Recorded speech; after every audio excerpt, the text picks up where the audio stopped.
Hello, students.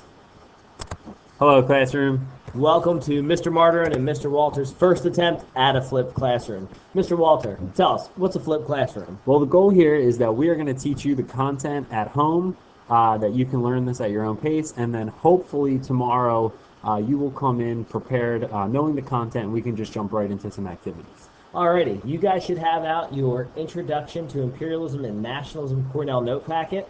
We're going to be doing video 1 right now. And as Mr. Walter and I go through the content, you're going to want to copy down those notes into the appropriate boxes. You're going to want to review them in lieu of your quiz tomorrow that you're going to have in class.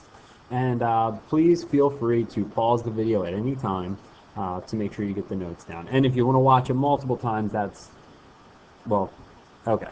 You can do that too. Yeah, if you want to. Okay, so here we go. Imperialism. This is the age of imperialism. This is going to be the beginning of our imperial unit, and this is getting us very close to the modern day. Alrighty, so how does this all fit in, you're asking? Well, around December, we studied the age of exploration. I doubt they were asking. Okay. From 1480 to 1790, that's when Europeans began colonizing all over the world. As they brought those goods back from around the world, England began to industrialize, followed by Germany and other nations.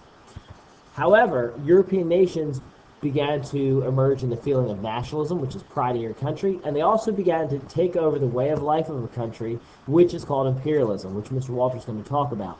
This will ultimately lead us into our next unit on the Great War, which is World War I, which happened in 1914.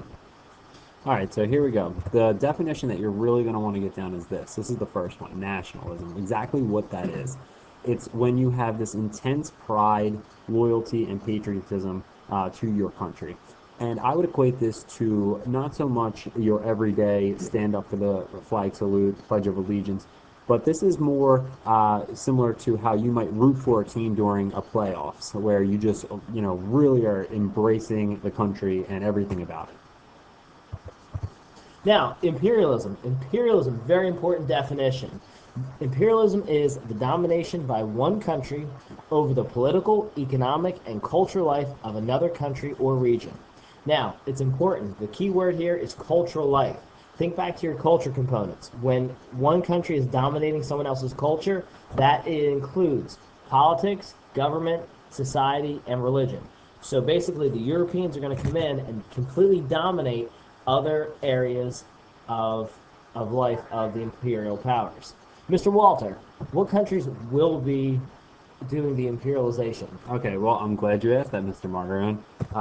There are going to be 7 major countries that you need to know about that will be doing the imperializing. Those countries are Portugal, Germany, Russia, Great Britain, Spain, France, and, even though not in Europe, the United States. And so these are the countries that will be actually going out and taking over other countries, and as Mr. Margaret read during the definition, will be taking over them culturally, politically, and economically as well. So, Mr. Margaret, what regions of the world will be getting imperialized? Alrighty, class. Well, first region, we're going to talk about Africa. All right. The best way I can relate Africa is think about a Thanksgiving turkey, and you show up late to dinner. All that's going to be left over are the remnants, and kind of Europe. That's what they do. The Europeans come in and carve Africa out into separate states and territories. So we're going to spend a little bit of time talking about Africa. Next, we're going to take a look at India, the British East India Company, and how India is affected by imperialism. And lastly, we're going to talk about Asian imperialism, how Europeans try to dominate the Chinese culture. China, which has been pretty isolated for much of its existence, now comes into play.